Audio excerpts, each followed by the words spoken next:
Call the meeting to order. Please stand for the prayer. Dear God, today as this session opens, we pray that your presence will be before us and everyone who serves in the decision-making process of our city. We pray for direction which will lead our city to be strong and unified. May we continue the legacy of our founders. May we be granted this day the wisdom to make decisions which will be for the good of our city. We also pray for your special blessing on all those who are working to transform our city and make it a better place to live and work. Amen. The Pledge of Allegiance. I pledge allegiance to the flag of the United States of America and to the republic for which it stands, one nation, under God, indivisible, with liberty and justice for all. Roll call. Councilor Elliott. Here. Mayor Martin. Here. Councilor Armand Mercia. Here. Councilor Rita Mercia. Here. Councilor Milanazzo. Here. Councilor Mendonça. Councilor Broderick. Here. Councilor Caulfield. Here. Councilor Donahue. Here. 8 present, 1 absent. 8 present, 1 absent. Councilor Caulfield. Thank you very much, Mr. Mayor. I'm requesting a moment of silence with darkened chambers for Ruth Costello, a loving wife of Raymond Costello, retired Lowell police officer, devoted mother of 4 children, daughter Rwanda Regan, 3 sons, Michael, Richard Costello, Randy Costello, and Raymond Costello, City of Lowell building inspector. Proud and loving grandmother and great-grandmother. May she rest in peace. Thank you, Councilor. If we could please rise in a moment of silence in darkened chambers for Ms. Costello.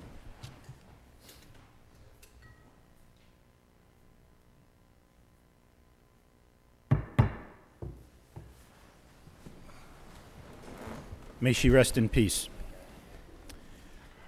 Before we begin the formal agenda this evening, we have a presentation that's been made here on an annual basis, and from the Merrimack Repertory Theater, we have the Executive Director, Tom Parrish, who has some news to share about the MRT with us. Mr. Parrish. Thank you. Mayor Martin, City Councilors, Manager Lynch, thank you for allowing me the opportunity to report on Merrimack Repertory Theater's activities last season. Although MRT is a nonprofit cultural organization and not a city agency, as a recipient of contracts with both city and state government agencies, we feel it is important to report to the people of Lowell and let them know what their tax dollars are helping to create a vibrant urban and cultural center for this region. A few years ago, MRT was in a difficult financial position, which spurred the launching of the Keep Live Theater Alive campaign, an effort to increase philanthropic support of the theater through the securing of 5-year pledges. We are now in the 3rd year of this stabilization plan. In the next few minutes, I'll share some of the highlights of last season and the current state of our activities, leaving time for questions at the end. Artistically, last season was phenomenal, and we had 2 of the most popular productions in the theater's 29-year history. The 2006-2007 season also included the regional premieres of Augusta and Secret Order. You may have heard that our production of Secret Order was invited to perform off-Broadway and was a resounding success, achieving critical acclaim in both the New York Times and the New York Post. This production is a testament to the fact that Lowell's professional theater is one of the best in the country. It is also indicative of the caliber of Lowell's creative economy. A city once known for exporting textiles is now becoming known as an exporter of cultural products. Our main stage work was accompanied by numerous education and outreach programs. Last season, our student matinee program served over 1,500 students, including students at Lowell High School. Many had the opportunity to experience live professional theater for the very first time for free, thanks to the support of the City of Lowell. We also served 826 college students from the University of Massachusetts Lowell and Middlesex Community College. 175 students participated in our popular summer camp, Young Artists at Play, where they learned vital skills in creativity, teamwork, and critical thinking. We also served over 12,000 senior citizens. MRT provided over 4,000 tickets for free or at greatly reduced rates through our partnerships with numerous other cultural and local charities and our community discount programs like Lowell Night, where residents can come to the theater for only $10. In addition to creating theater of the highest artistic merit, a key element of our mission is to make live professional theater economically accessible to everyone. Last season, we issued over 37,000 tickets. MRT drew 84% of its audience from outside of Lowell, with people coming from 15 states. This attendance plays a vital role in Lowell's economic development. In addition to the price of their tickets, these attendees spend between $21 and $38 on additional services in the city, from restaurant meals to parking to hotel rooms. Our 3,931 season ticket holders last season each came to the city 6 times during the season, developing a positive relationship with the city and furthering the city's renaissance. And they are returning. MRT last year had an industry-leading 83.1% subscriber retention rate, and this year we have already seen an over 87% renewal rate. Our success last year resulted in a modest operational surplus for the 2nd year in a row. This surplus eliminated MRT's accumulated deficit for the first time in the theater's history. We could not have achieved any of these accomplishments without the generosity of the over 1,200 individual, business, foundation, and government supporters of the theater's annual fundraising campaign. While Lowell ranks 245th in population size, it is one of only 50 cities in the country with a fully professional theater like MRT. That is thanks to the incredible support of you and the people of Lowell, who gave birth to this company and helped it to not just stay alive, but to thrive. MRT has made great progress, but there is still work to be done. The vital lessons that the arts teach young people continue to be cut from schools. MRT must continue to rise to fill that gap if the city is to cultivate young, bright, creative minds. Our audience is recovering from a decline, and we must work to grow again, to enrich the lives of even more people in our city and region. Artistically, we strive to create better, richer, deeper work that even better fulfills what art is intended to do: offer perspective, inspiration, increase self and social awareness, beauty, insight, and breathtaking moments of what can only be called spiritual relief. I once heard someone say there are 2 types of charities: those that save lives and those that remind us why lives are worth saving. Merrimack Repertory Theater is mainly one of the latter. Together, we will continue to make Lowell a great place to live, raise a family, educate our young people, do business, and reflect on the enormous potential of the human spirit. Thank you very much for your time, and I'm happy to answer any questions that you may have. And for those watching at home, a full copy of MRT's annual report is available on the About MRT section of our website, www.merrimackrep.org. Thank you very much, Mr. Parrish.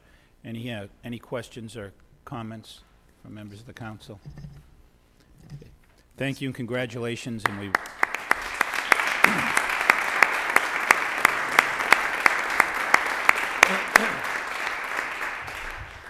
Congratulations on solving the deficit problem, and we wish you best success for another good year. Next on the agenda, we have approval of the minutes from the December 4th meeting. Motion approved by Councilor Broderick, seconded by Councilor Rita Mercier. All those in favor say aye. Any opposed? The minutes are approved. Next is communications from the city manager, responses to various council motions and requests. I would like to point out there is one communication in that group concerning leaf pickup. It's been the number of many phone calls, and there is an additional week of leaf pickup that the manager arranged, and that week is this week. So people that should know to put their leaves out curbside this week, and they will be picked up.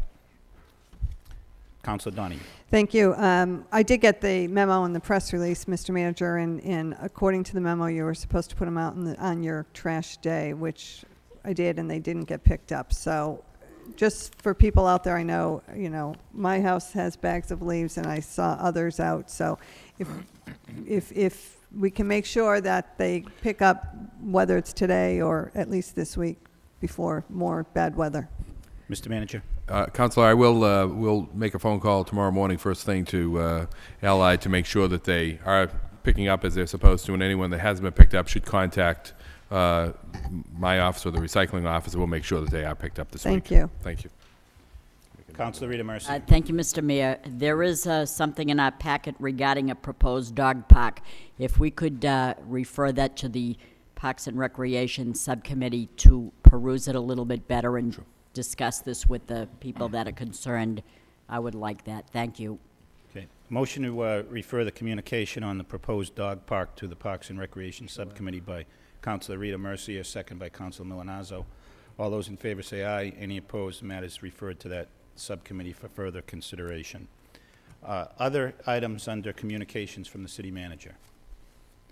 Okay, hearing none, motion to accept the communications placed on file by Councilor Broderick, second by Councilor Milonazo. All those in favor say aye. Any opposed, the matters are accepted and placed on file. There is, Councilor Armin Mercier. Mr. Mayor, I wonder if the council would entertain a motion to suspend the rules to allow Councilor Elliott's motion regarding the ban on hunting to be taken place based on the fact there are a number of people here, and we do have an agenda that's going to include your speech and Councilor Donahue and Mr. Mendoza. So if there are no objections, I would like to suspend the rules and take that matter up now. Okay, so moved by Councilor Armin Mercier, second by Councilor Broderick. Any objection to suspending the rules to take this matter out of order? Okay, hearing none, the rules are suspended for that purpose, and we'll move to the motions. The motion by Councilor Elliott is as follows, that the City Council requests the City Manager have the Law Department develop an ordinance to prohibit hunting in the state forest. Second by... For discussion, I'll second. Second, for purpose of discussion by Councilor Caulfield. There are some folks registered to speak. Kenneth Favreau, 4 O'Neill Street. Good evening, Mr. Manager, Mr. Mayor, City Councilors. I'm not used to speaking in front of a bunch of people. I have a big mouth and a lot of opinions, but I'm not used to this. I rise in opposition to Councilor Elliott's motion. While I believe he's well in, its intent is correct, I think it's going to serve a really bad service to the city. First of all, you had a problem up in Upper Belvedere last year where you had a coyote family running around taking small animals, and I believe there was a child that was in danger at one time. And that's because these animals are coming down looking for food. And they're in that state forest. And the state forest, I've born and raised in Lowell. I lived adjacent to that state forest most of my life. I think there was one hunting accident in there when I was a kid. There's never been an accident in there. And this act that happened the other day, I don't believe it was an accident at all. I think it was a very misguided person who should be caught and punished. But to ban hunting, you better be careful what you ask for, because these animals are then going to be coming out into your neighborhoods, which you have encroached on their land. You've taken 200 acres of property and made it citified.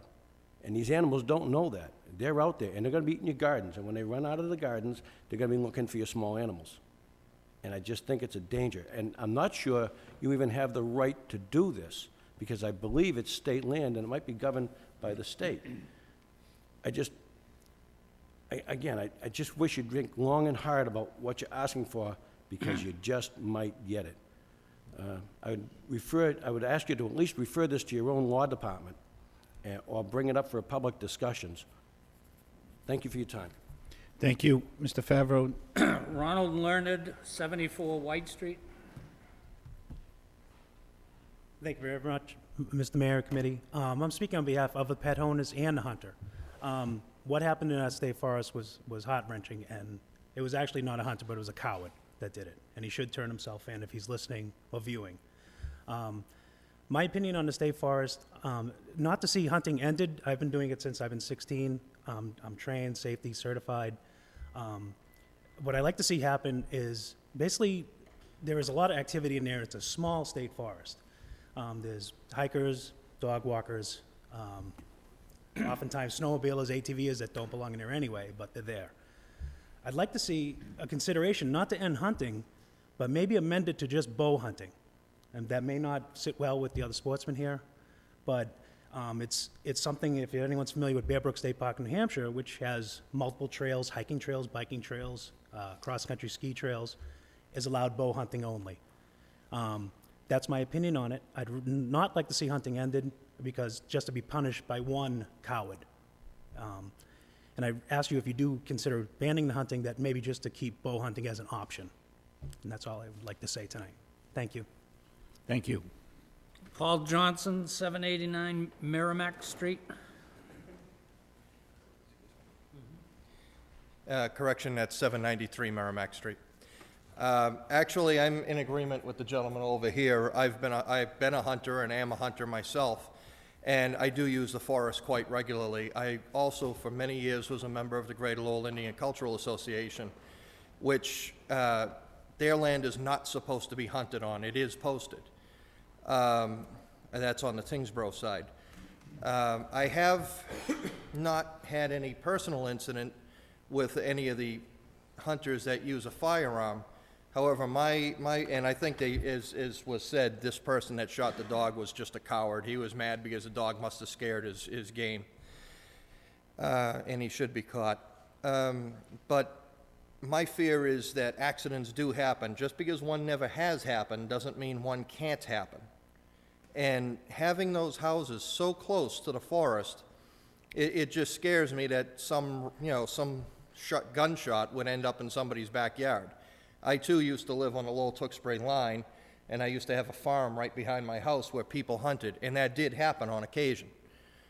I would like to see bow hunting out there.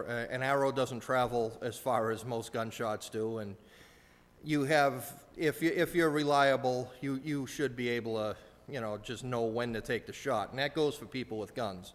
I do believe that most hunters are respectful. Most hunters do know what they're doing, but you do have occasionally the one like this idiot who shot the dog. And it's just my fear of gunshots ending up in people's backyards. I don't think guns should be allowed out there. The gentleman that first spoke was right. The animals are coming in because we're building where they live. You do need a viable option for hunting, and I think bow hunting does allow that. Thank you. Thank you. I believe that concludes the people that are registered to speak. Mr. Mehmet Ali, did you? I apologize, I didn't register to speak. Mehmet Ali, 226 Mount Hope Street. I think many of you know that I've been involved with the Forest State Park for almost a decade now, and I'm president of the Friends of the Forest, although I'm not representing them tonight due to the kind of emergency of this issue. We hadn't met to make a formal decision on taking a stance either way on the motion, but I appreciate Councilor Elliott's bringing this to light, and I would ask that we have some more time to take a look at this issue and perhaps have a public hearing so that everyone can weigh in. And I really think this is a management issue, and I think we've all realized that the state is lacking in proper management of their asset and the public's asset. And so I would ask support to have a public hearing going forward on this issue so that we could really accurately talk about this and have time to analyze the issue. Thank you. Thank you. Is there someone else that wants to? Good evening. My name's Brendan Tarmy. I hadn't prepared anything to speak, but after hearing some of the issues at hand, first of all, I'd like to back it up. My condolences to the young woman who lost the dog. And I also agree that the fellow who fired that shot, it's a criminal act. From what I've seen, what I've read, what I've heard, and I've actually visited the site, I can't, in my mind, surmise that being an accident. That's criminal. He should be sought, prosecuted. However, banning hunting in that forest just would be detrimental to everything surrounding, such as they spoke about and beyond. There are alternatives to preventing, or at least trying to prevent, such accidents happening. Putting up safety signs. There are safety zone signs available. Also, possibly even going into registering. An area I hunted in Vermont for many years. As you entered that area, there was a registration box. You needed to register your name, your vehicle. It lets you know who's out there. Those who don't want to register, then they're not allowed to come in. But banning hunting in that forest is just not advantageous for anybody, no one whatsoever. Okay. Thank you. Councilor Elliott. Thank you, Mr. Mayor. Well, I knew when I thought about this a couple of days of filing the motion that it certainly was it would be controversial. Anytime you take an issue like this that affects individual rights, certainly there's going to be, cause for concern. And some of the comments made tonight, I don't disagree. But at the end of the day, I said, Mr. Favo spoke of, what it once was like many, many years ago. And maybe there hasn't been any accidents. I don't want that to take place, and that's the reason why I filed the motion. Many years ago, you didn't have all of the housing development that now is pretty densely populated on the perimeter, pretty much the entire perimeter of the state park. From Trotting Park Road right up to the Tingsboro line, Constant Drive runs right into the state forest. If you go up to Newbridge Estates and 14 Drive, Carly Way, these are all developments, new developments within the last, even Frida Lane, that goes back 15, 20 years. They go right into the heart of the forest. There are a lot more people using the forest. There are more hikers. There are more mountain bikers. And so at the end of the day, what can we do? What I did learn is that Lowell does have an ordinance, a no discharge of firearms in the city, so there should be no rifles or guns being fired to begin with. Correct me if I'm wrong. I did get the ordinance, and we should all have a copy on our desks. Is this through you, Mr. Manager, Mayor, to the manager or solicitor? Councilor, I believe the clerk provided that. He did. Now, does that cover the state park, or is it just city limits? Madam Solicitor? That our ordinances wouldn't supersede state-owned land, regardless of whether the land is in the city as well. So that ordinance is just for any locations. What about? So it does not include the state park. There would most likely be a serious jurisdictional issue as to whether our ordinance would be valid in the state park, and I think the answer would be no. Okay. Well, that's something else that I did learn tonight. But I guess what's important to know is, hunting season, depending upon what you're hunting, goes for can go from anywhere. For instance, turkey. You can hunt turkey in zone 1 through 10 from April through May. There's a whole list from crow to pheasant to quail, grouse, and not just specifically deer. I understand there's a shotgun season for deer, and that's December 1st to the 13th, and in other zones it's different. Then there's primitive firearms, December 15th through the 31st. Then you can hunt for fox, you can hunt for squirrel in that forest from October to January. Possum, raccoon, snowshoe hare. And all of these time frames are different. So, quite frankly, I got calls from a number of people that didn't even know, that live and abut the forest, and didn't know that you could hunt in the forest. So those hikers and mountain bikers using it, I'm sure they may or may not know. If you go to Mass Wildlife website, you'll see that there are approximately 143 parks in the state. Of that, parks, reservations, heritage state parks, of that, approximately 50 are state forests that are allowed to hunt. One of the speakers mentioned that there's 250 acres of protected land in the forest. The forest is about 1,140 acres, less than 250 that's not supposed to be hunted on. That narrows the scope of the eligible area to be hunting. So that's my concern. My concern is the people that live on the perimeter. I received a phone call from a gentleman that lives on West Meadow Road that found a bullet in his porch, and this was a number of years ago. So I understand the hunter's point of view. I'm not against hunting. I'm not a hunter, but my concern is it's almost an urban forest.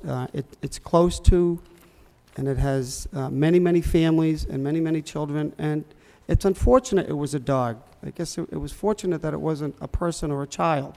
And I hope that that's not the case. And maybe these hunters here are responsible. You need to take training. You need to get licenses. You can also get a license online from Mass Wildlife. You just click on the license you need, you pay the fee with a credit card, and you get your license. Non-residents from out of state can come and use the forest as long as they get a license and they can get it online. So I think there are some issues. Enforcement. Who's going to be there to check the registrations? Who's going to be there to make sure that, you're using a muzzle loader and not a shotgun during the designated times? I don't think there's anyone going to be out there. So that's the reason why, I could go on about this. I think the motion is clear. My concern is not the fact, my concern is just for the safety of the people that live next to that park and the people that use the park.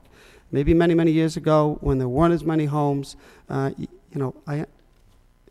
feet to discharge some of those weapons, that's not very far considering, depending the caliber and how far some of these guns can go. So I'm all open and all ears. Posting signs, that might be good for a year, but considering the limited resources that the state have, I don't want to rely on the state to come and post signs and what's available, what's limited, and so that's the motion, Mr. Mayor. If you want to have a public hearing, send it to a subcommittee. I don't object, but my concern was just for the safety of the people that use and directly abut that forest. Thank you, Councilor. Councilor Broderick. Thank you, Mr. Mayor. I think it's a well-intended motion, and it sounds like we're hearing tonight that we cannot ban hunting in the state forest.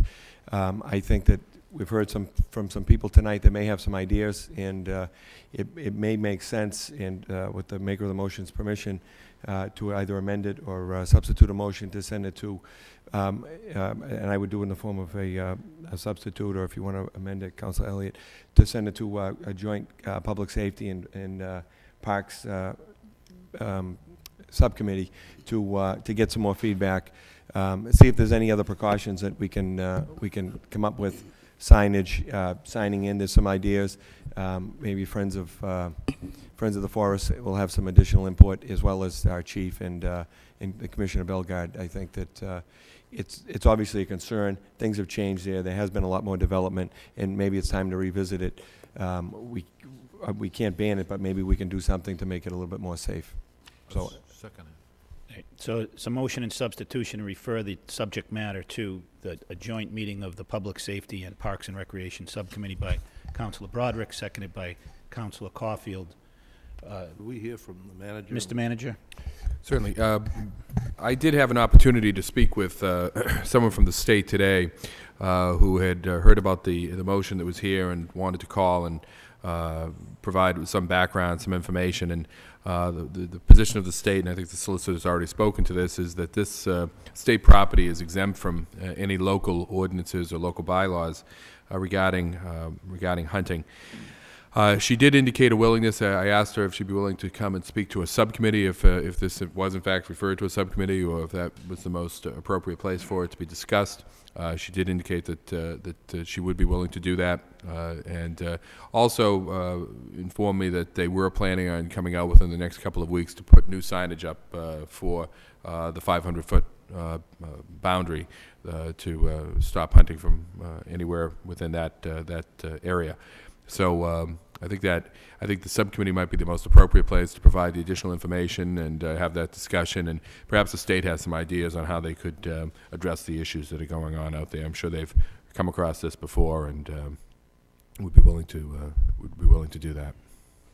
Thank you, Mr. Manager. Councilor Armin Mercia. Thank you very much, Mr. Mayor. Under full disclosure, I want to acknowledge the fact that in the audience are members of my immediate family who are hunters. One hunts with a bow, the other one hunts with a gun. And needless to say, they're opposed to the banning of hunting in the state forest, as I am. However, this brings to light maybe some new rules and regulations that could be applicable that even the hunters wouldn't be against. And so sending it to a subcommittee, inviting the state to come through with what they should be doing in terms of satisfying the people who are, who live right against the Lowell State Forest. maybe it's time that we do put up signs and we monitor it more, and we call on the state to do the job they're supposed to do. I don't know one single hunter, except for maybe that coward, if indeed that is the case, that shot that dog, that isn't responsible and wants to be responsible as it relates to hunting without necessarily throwing the baby out with the bathwater. So I'm looking forward to the subcommittee meeting, inviting people from the state and even the hunters that are concerned, and to see if we can tighten up the rules and regulations to see that something like this doesn't happen. I think it's a well-intended motion. However, at the same time, I don't think banning hunting in the state forest is the answer. I think that we need to hear from everybody concerned, and maybe what we can do is come up with a recommendation that we can bring to the state on how best to make this place safe for residents who build houses and bought houses right along the perimeter of the Lowell State Forest. So I'm looking forward to this going to the subcommittee, and hopefully from that will come some rules and regulations and better monitoring of what takes place in the state forest. Thank you, Mr. Mayor. Thank you. Councilman Donza? Yes, this certainly isn't the first time this issue's come up. As Councilor Elliott alluded to, there have been complaints in the past with the Pawtuckaville Citizens Council several years ago where we had some the state park people come in because some people were finding bullets in their siding of the back porches. At the time, though, I thought that they had said that with all the development that's gone on in Lowell along the perimeter, that with the 500-foot buffer zone, that left very little land in the forest where hunting would be allowed. And it would be probably worthwhile effort to just try and create that map that shows the buffer zone and what areas would still be permitted. Obviously, we can't let the wildlife grow unchecked, so some hunting ultimately is necessary in the forest for the good of the forest. So it's not necessarily the best idea to just prohibit hunting altogether. But we must control it somehow, and we have to keep it safe for our residents as well. Signage may be part of it, because I think a lot of people just didn't realize that the hunting season was on. So it's easy. I can get from my house just a few steps down, be in the forest, and go for a walk with the dog, not thinking anything of it. And probably not dressed appropriately without an orange vest of some kind, so I'd be highly visible. So I think we need a lot more education, at the very least, for the residents, and signage at the entrances and throughout the forest would be important, just to let people know the dates when hunting is in effect, so that they might at least not go into the forest during those, what essentially seems mostly late fall and winter months, just for the safety of all concerned. But I am concerned about using firearms in the forest because they are so close. And although most hunters are probably responsible, it only takes a few who don't realize just how far that bullet can go. If you're not aiming at an angle down to the ground, it could go a lot further than you think and hit somebody in the backyard much further away than the 500 feet. So I think it's something that is worth looking into and making sure that everyone's educated, both the residents around the area and the hunters that might use it. I like the idea of having a check-in post, but that would require the state to have some resources where they would create that check-in post for the hunters to check in. They would know who was in the forest, and they would at least, if something happened, have a list of names to investigate. And if, even if not just for investigation, just to make sure that they had a map of where it was a usable area for hunting and that they knew the rules and regulations like any responsible hunter should. So I think it's worth further discussion and coming up with some signage and some way to get the message out to everyone as to what will be allowed.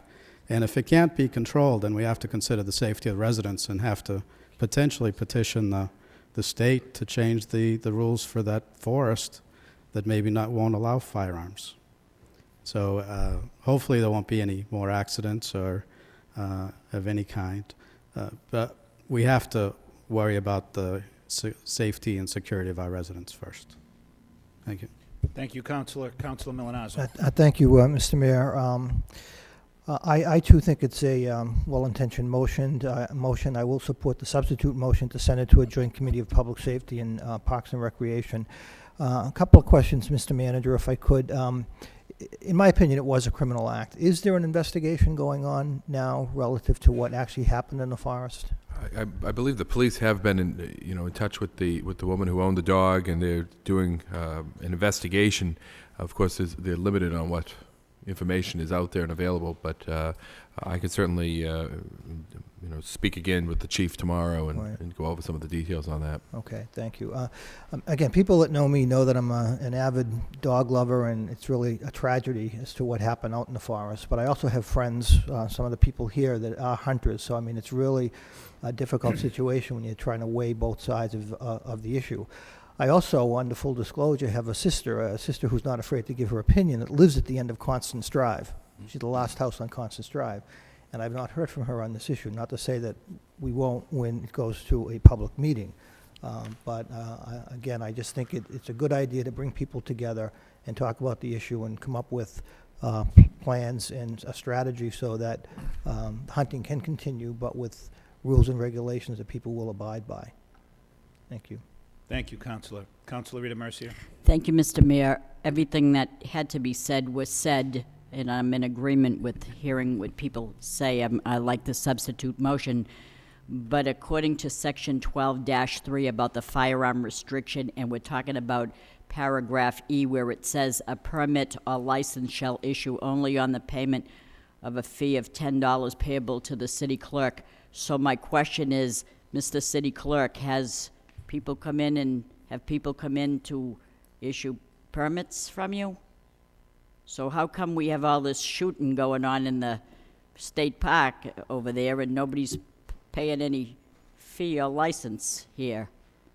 I think... Counselor, I believe the hunters that are in the forest, I would have to assume they are all licensed to the Commonwealth. So, but they do come in to see you and get their... No. Then what does this E section say? A permit... Those are different. That's for the discharge of firearms. There are certain restrictions and there are... So if we have like a memorial to the veterans or whatever, people have to pay a fee to do that? Or what does that mean, this E? I don't understand. Since I've been the clerk in 1993, I have not had anyone who has come in to register. So we have Under an that section ordinance of the before us that we can't answer these questions. I don't know what this section means here. It seems like in order to discharge a firearm, they have to go to you and get a permit, and nobody's doing that?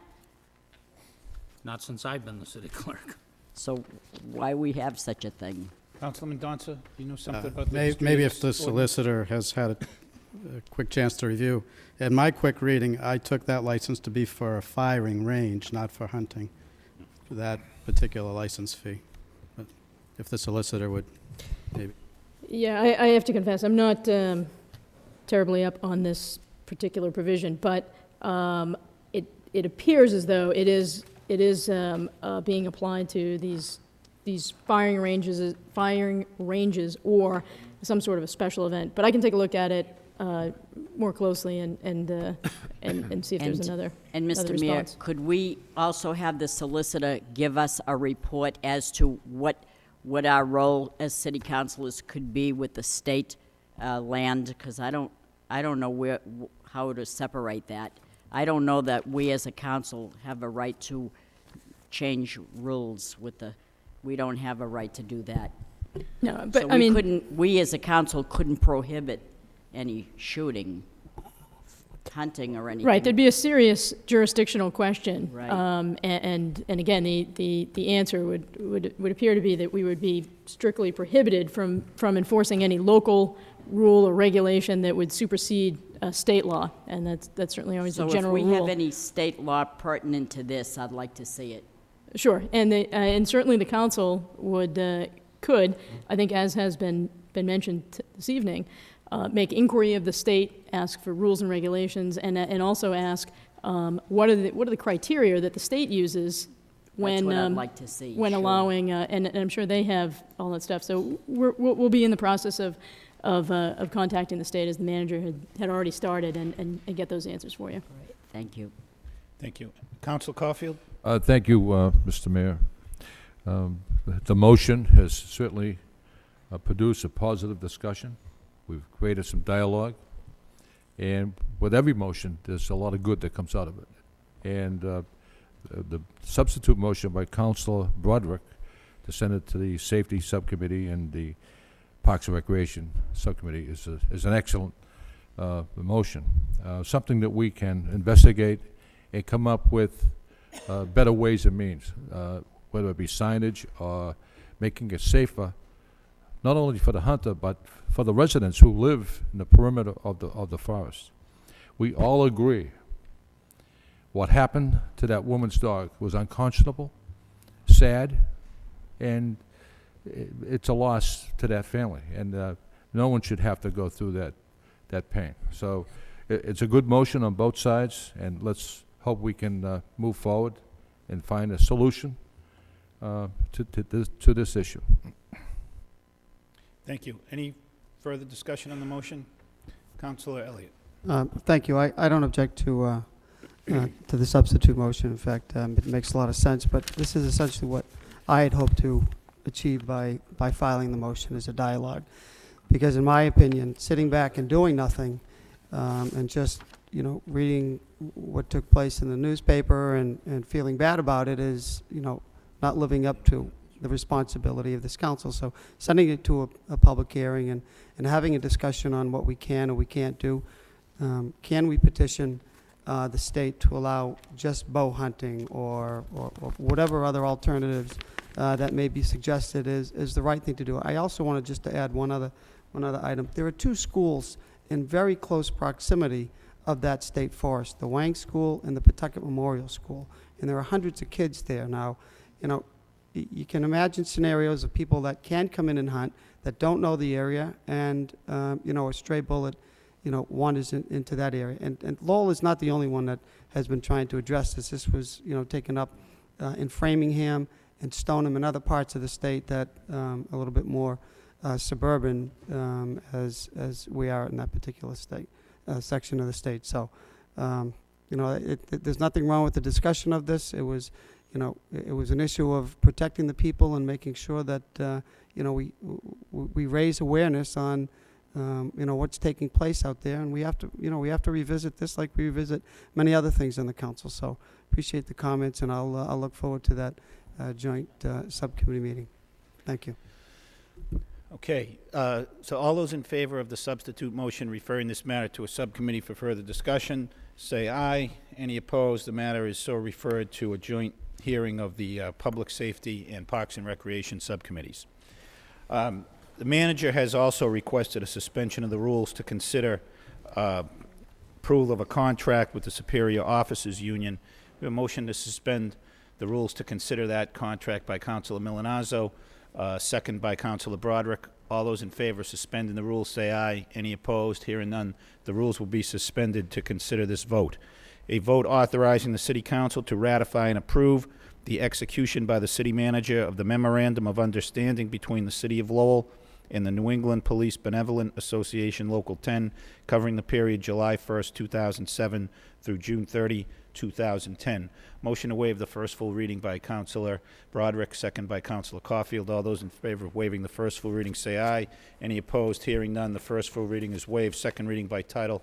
A vote authorizing the City Council to ratify and approve the execution by the City Manager of the Memorandum of Understanding between the City of Lowell and the New England Police Benevolent Association Local 10, covering the period July 1st, 2007 through June 30, 2010. Mr. Manager. Mr. Mayor and Councilors, I have before you tonight the first memorandum of understanding that we've been able to reach with our labor unions, and this is with the Superior Officers Union, the Police Department. We've been meeting regularly with all of our unions for the last few months, and we're making substantial progress with all of them. But as you can see before you, we have an agreement that we've reached with the Superior Officers that I think is very positive for both parties. And if I may, I'll walk you through the highlights of the agreement. The first point is that it's a 3-year contract covering fiscal year 2008, the year that we are currently in, 2009 and 2010. In terms of increase to compensation, it provides for a 1% increase on, this reads January 15th, but should be January 1st, of 2008. That, of course, has a net effect for the city of 0.5% for the current fiscal year.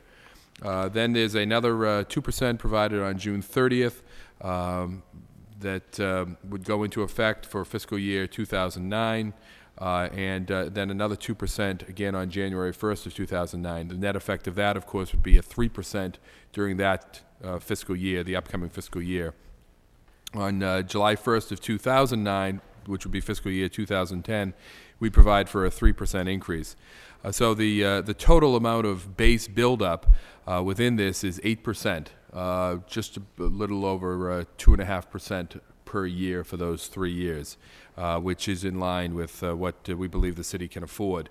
Importantly, in this fiscal year, which we know has been a very tight fiscal year, it provides for that 0.5% increase for the employees during the fiscal year. In order to fund this, we are currently identifying resources throughout the various city accounts, and we'll have those funds available to be transferred in at a subsequent city council meeting. It also provides for an increase in the legal defense fund from $150 per officer to $250. This has a cost to the city of, I believe it's about $4,000. The union did agree to a biweekly payroll, which was a recommendation of the Department of Revenue, as well as something that we've been pursuing as a finance management team to put into place as soon as possible. There are some savings that we see for the city in terms of administrative costs, in terms of the use of personnel. Importantly, the union also agreed to have the offering of the PPO, which we think will save a substantial amount of money for both the employee and the city. Also, very important to us is that the union did agree that for the filling of the deputy superintendent of police, which will be upcoming as well as in the future, that we would use an assessment center rather than the straight civil service exam. This, of course, gives us much more latitude in terms of determining the person with the right management skills and interpersonal skills that would be able to assist the superintendent in the management of the police department.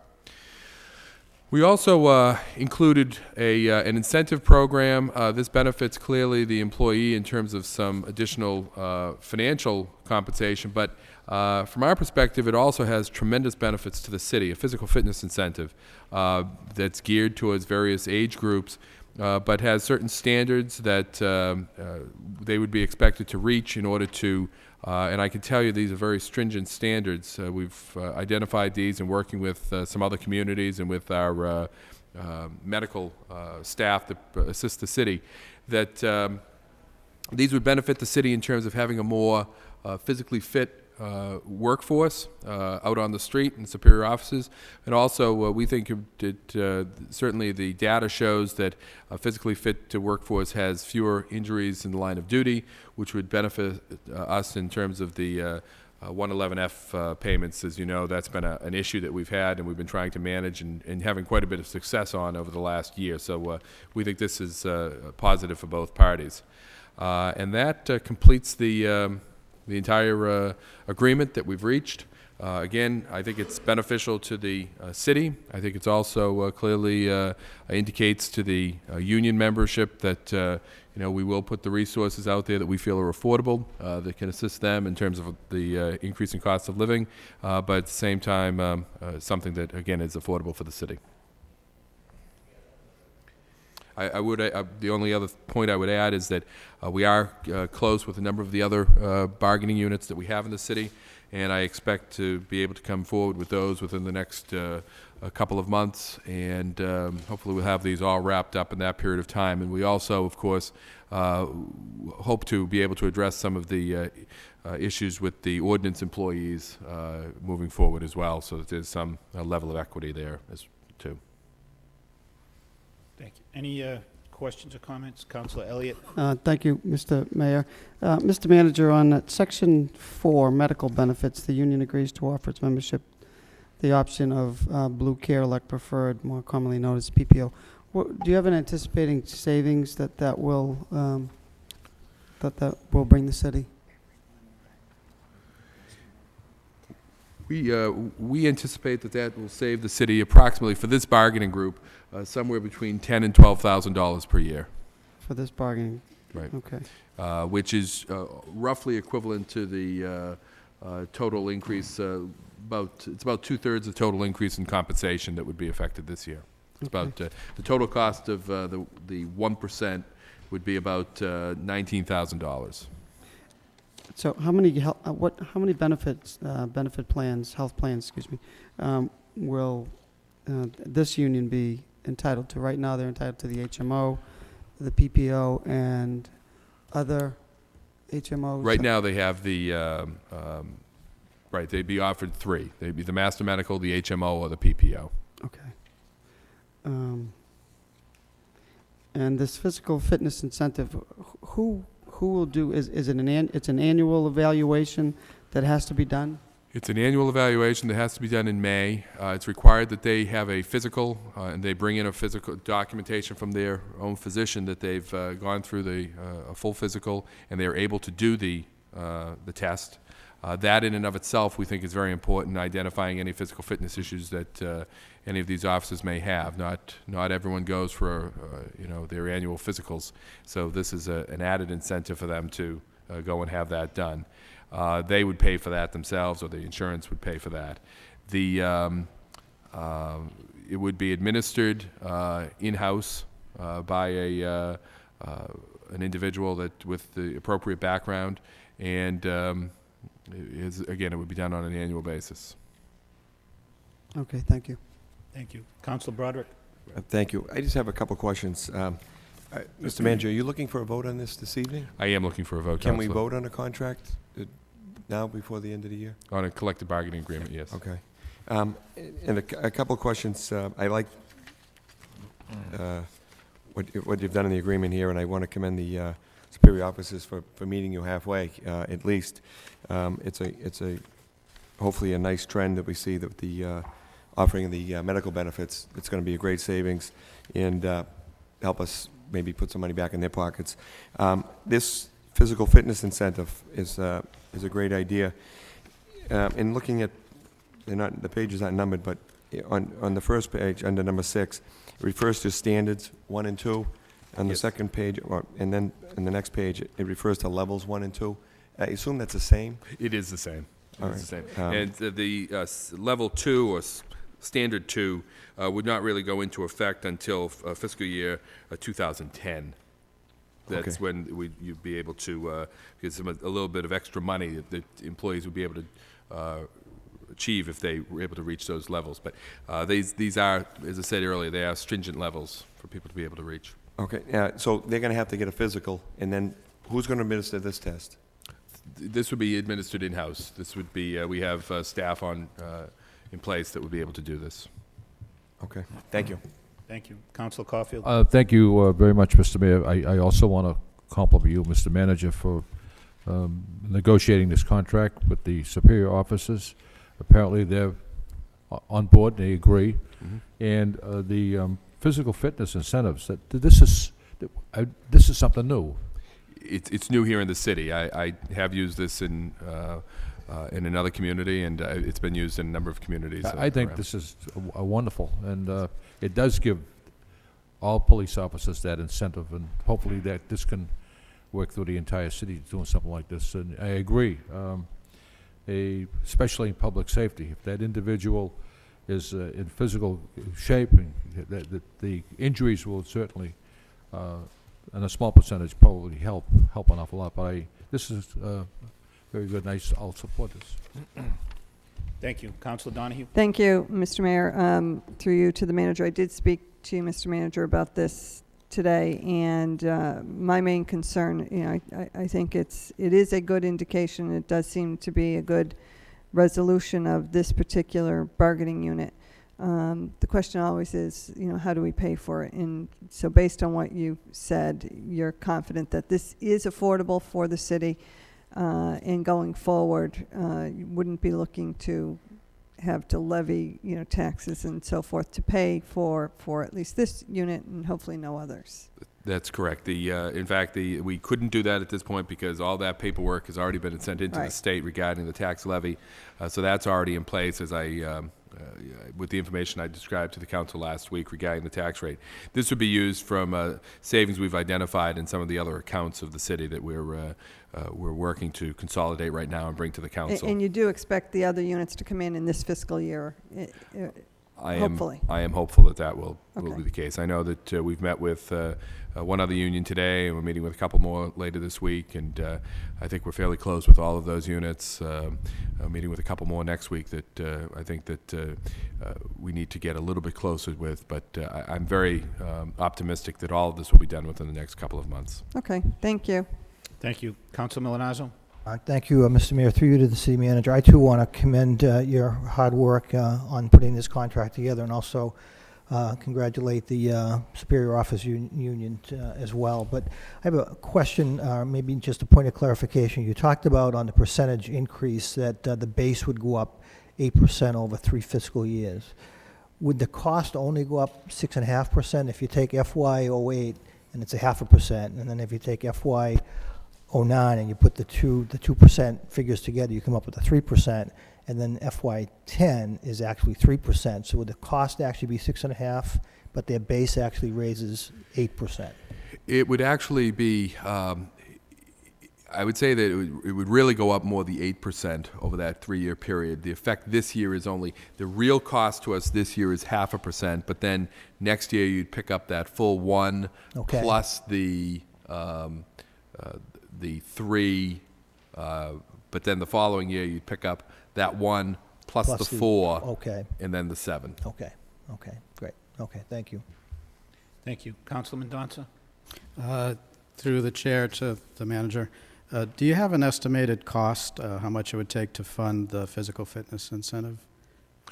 Well, it's difficult to say exactly how many people would, but I think we've estimated that would be approximately $25,000 maximum.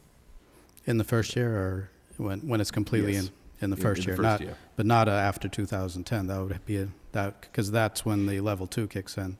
That'll be an Right. additional cost then. That's correct. All right, thank you. And again, that's assuming every single officer was interested, because this is a voluntary program, that every single officer was willing to go out there and do this. Well, it's certainly worthwhile effort for the city. I mean, it's obvious that we'd want people in high physical fitness in this particular kind of job. So the city is getting something for this, and seems like the $25,000 may not be unreasonable for what we get. Did you say 25? I'm sorry. I believe Per it's year? $25,000, Okay. yes. Yeah, it would not be unreasonable for having the assurance that everyone is physically fit, both with the physical exam of their doctor and actually showing it by completing this test. So, thank you, Manager. Thank you. Any further discussion? All right, motion to approve by Council Armin Mercier, second by Councilor Broderick. Roll call on the vote. Councilor Elliott? Yes. Mayor Martin? Yes. Councilor Armin Mercia? Yes. Councilor Rita Mercia? Yes. Councilor Milonazo? Yes. Councilor Mendonça? Yes. Councilor Broderick? Yes. Councilor Caulfield? Yes. Councilor Donahue? Yes. 9 yeas, the vote is approved. Next item is an appointment to the Council on Aging, a letter from the city manager. Dear Mayor Martin, members of the City Council, pursuant to the authority specified in the Code of the City of Lowell, Section 2-76, it is with pleasure that I am appointing Vincenzo Milonazo, 16 Tuttle Avenue, Lowell, Mass., which to a term on the Council of Aging, which term expires December 11, 2010, or such time thereafter until a successor is appointed and qualified. Confirmation by the City Council is required for this appointment and is hereby requested. I'd be happy to answer any inquiry you may have concerning this appointment. Attached to this letter, a letter of interest for your review. Very truly yours, Bernard F. Lynch, City Manager. Move for approval. Motion approved by Councilor Caulfield, second by Councilor Broderick. Roll call. Oh, I'm sorry, any discussion on the motion? Roll call. Councilor Elliott? Yes. Mayor Martin? Yes. Councilor Armin Mercia? Yes. Councilor Rita Mercia? Yes. Councilor Milonazo? Councilor Mendonça? Yes. Councilor Broderick? Yes. Councilor Caulfield? Yes. Councilor Donahue? Yes. 8 yeas, 1 absent. 8 yeas, 1 absent. The vote is approved. Next item is an appointment to the Board of Appeals, Associate Member. Dear Mayor Martin, members of the City Council, pursuant to the authority specified in Mass General Laws, Chapter 48, Section 12, in the Code of the City of Lowell, Section 2-41, it is with pleasure I am appointed Richard Bienvenu, 76 Belvedere Circle, Lowell, as an associate member of the Board of Appeals for a term expiring April 19, 2011, to fill the unexpired term of John Knox, was appointed as a regular member on December 4, 2007. Confirmation by the City Council is required for this appointment and is hereby requested. I'd be happy to answer any inquiry you may have concerning this appointment. I have attached his resume for review. Very truly yours, Bernard F. Lynch, City Manager. Move approval. Motion approved by Councilor Broderick, second by Councilor Armin Mercier. Any discussion? Roll call. Councilor Elliott? Yes. Mayor Martin? Yes. Councilor Armin Mercier? Yes. Councilor Rita Mercier? Yes. Councilor Milonazo? Yes. Councilor Mendonça? Yes. Councilor Broderick? Yes. Councilor Caulfield? Councilor Donahue? Yes. 9 yeas. 9 yeas, the appointment is confirmed.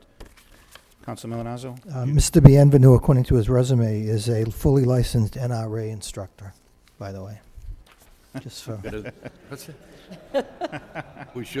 We should invite him to the subcommittee meeting. The next item is a vote authorizing the city manager to enter into a purchase and sale agreement with Lifelinks, Inc. in the amount of $12,600 to purchase the property at 125 Lexington Avenue, Parcel A, approximately 5,400 square feet, and to execute all documents necessary for the transfer of the property and to accept the application of Noreen and Deborah Kostopoulos in the amount of $120 to purchase the property located at 125 Lexington Avenue, Lowell, Parcel B, 600 plus or minus square feet under the real estate yard sale program, and to execute all documents necessary for the transfer of the property. A motion to waive the first full reading by Councilor Caulfield, seconded by Councilor Broderick. All those in favor of waiving the first full reading say aye. Any opposed? Hearing none, the first full reading is waived. Second reading by title, a vote authorizing the city manager to enter into a purchase and sale agreement with Lifelinks, Inc. in the amount of $12,600 to purchase property located at 125 Lexington Avenue, Lowell, Parcel A, of approximately 5,400 square feet, and to execute all documents necessary for the transfer of the property and to accept the application of Noreen and Deborah Kostopoulos in the amount of $120 to purchase property located at 125 Lexington Avenue, Lowell, Parcel B, approximately 600 square feet under the real estate yard sale program, and to execute all documents necessary for the transfer of the property. Any questions? Councilor Rita Mercier. Thank you, Mr. Mayor. I just have a comment. We visited this issue for the very first time on August 7th, and at that time when I spoke to then Planning Department Director Matt Coggins, I was concerned about Noreen's property, which happened to be on her garage. Half of it was on somebody else's property, and at that time I followed it very carefully because there was some discrepancy there, and God knows that through those many years ago that something was not right, but nobody knew it at the time. So I did hear from Noreen Kostopoulos, and she did have concern, and I shared my concern with Matt Coggins and Adam Bakey, and at that time they told me what would take place, which was amenable to all parties. But you know, as time passed by, you kind of think that maybe promises are made and they're not kept. But I want to say that I'm very happy to think that this is going through the yard sale program, and promises made way back when in August are now being fulfilled. And so I think that's being upfront, and I just had to say that because a lot of times we do bicker about this and that, but I just want to say when things are turning out right and people make promises that they keep them. And this is what happened, and through Adam Bakey and Matt Coggins, they made a promise and they kept it, and today we're going to be voting on it. So I'm very happy to see that they lived up to the bargain. Thank you. Thank you. Any further discussion? Okay. Roll call on the vote. Councilor Elliott? Yes. Mayor Martin? Yes. Councilor Armin Mercier? Yes. Councilor Rita Mercier? Yes. Councilor Milonazo? Yes. Councilor Mendonça? Yes. Councilor Broderick? Yes. Councilor Caulfield? Councilor Donahue? Yes. 9 yeas. 9 yeas, the vote is approved. The next item is a vote authorizing the city manager to enter into a license agreement with Watermark Environmental with principal offices at 175 Cabot Street, Lowell, for use of city property at 324 Jackson Street, Lowell, I believe, for a license fee of $1,250 per month. Motion to waive the first full reading by Councilor Broderick, second by Councilor Milonazo. All those in favor of waiving the first full reading say aye. Any opposed? Hearing none, the first full reading is waived. Second reading by title. A vote authorizing the city manager to enter into a license agreement with Watermark Environmental, Inc., with principal offices at 175 Cabot Street, Lowell, for use of city property at 324 Jackson Street, Lowell, Mass. Questions on this item? Motion approved by Councilor Caulfield, second by Councilor Broderick. Roll call. Councilor Elliott? Yes. Mayor Martin? Yes. Councilor Arman Mercia? Yes. Councilor Rita Mercia? Yes. Councilor Milonazo? Yes. Councilor Mendonça? Yes. Councilor Broderick? Yes. Councilor Caulfield? Yes. Councilor Donahue? Yes. 9 yeas. 9 yeas, the vote is approved. Next item is a vote authorizing the city manager on behalf of the city of Lowell to accept a gift from Rochelle McKenzie, the amount of $1,444 for use by the Parks and Recreation Department. This is for a donation of a bench at Fort Hill Park with a plaque in memory of Sister Willie. Motion to waive the first full reading by Councilor Broderick, second by Councilor Mendonça. All those in favor of waiving the first full reading say aye. Any opposed? Hearing none, the first full reading is waived. Second reading by title. Vote authorizing the city manager on behalf of the city of Lowell to accept a gift from Rochelle McKenzie in the amount of $1,444 for use by the Parks and Recreation Department. Discussion on this item. Roll call. Oh, Councilor Caulfield? I just want to comment that we should send a nice thank you to Rachel McKenzie. Very thoughtful of her to present this bench to the city in memory of Sister Willie, and it's a nice gesture. Okay. Councilor Broderick? And I apologize if I'm pronouncing her name incorrectly. I haven't seen Rachel spelled that way before. Rochelle. Is it Rochelle? Rochelle. Rochelle, okay. It- All right, it- so roll call then. Councilor Elliott? Yes. Mayor Martin? Yes. Councilor Arman Mercia? Yes. Councilor Rita Mercia? Yes. Councilor Milonazo? Yes. Councilor Mendonça? Yes. Councilor Broderick? Yes. Councilor Caulfield? Yes. Councilor Donahue? Yes. 9 yeas. 9 yeas, the vote is approved. The next item is a vote authorizing the city manager to execute a temporary easement from the city of Lowell to St. Joseph's Apartments, LLC, a Massachusetts limited liability company with an address care of the Coalition for a Better Acre, 517 Moody Street, Lowell, to construct a temporary easement with respect to property, 497 Moody Street. Be it voted by the City Council of the City of Lowell as follows.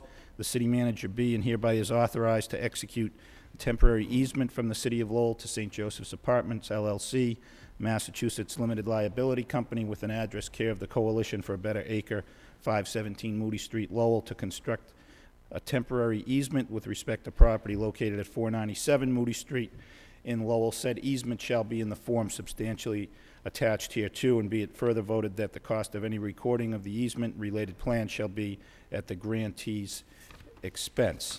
Second reading by title, a vote authorizing the city manager to execute a temporary easement from the City of Lowell to St. Joseph's Apartment, LLC, a Massachusetts limited liability company with an address care of the Coalition for a Better Acre, 517 Moody Street, to construct a temporary easement with respect to property located at 497 Moody Street.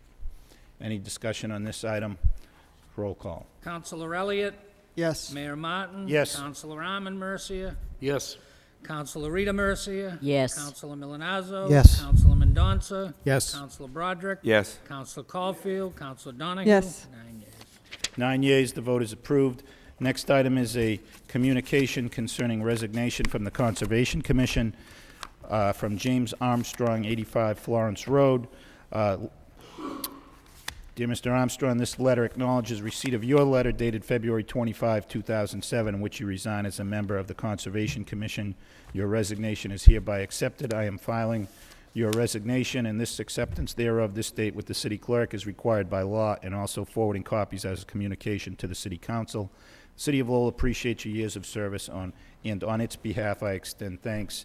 Very truly yours, Bernard F. Lynch, City Manager. Motion to accept the communication placed on file by Councilor Broderick, second by Councilor Caulfield. All those in favor say aye. Any opposed? Hearing none, the communication's accepted and placed on file. Next item is a vote authorizing the city manager to enter into a license agreement with Sangria's, Inc. for use of city property, 175 Central Street, Lowell, Massachusetts. Motion to waive the first full reading by Councilor Broderick, seconded by Councilor Milanazzo. All those in favor of waiving the first full reading say aye. Any opposed? Hearing none, the first full reading is waived. Second reading by title, a vote authorizing the city manager to enter into a license agreement with Sangria's, Inc. for use of city of Lowell property at 175 Central Street, Lowell, Massachusetts. I believe this is for an awning overhang. Any discussion on this item?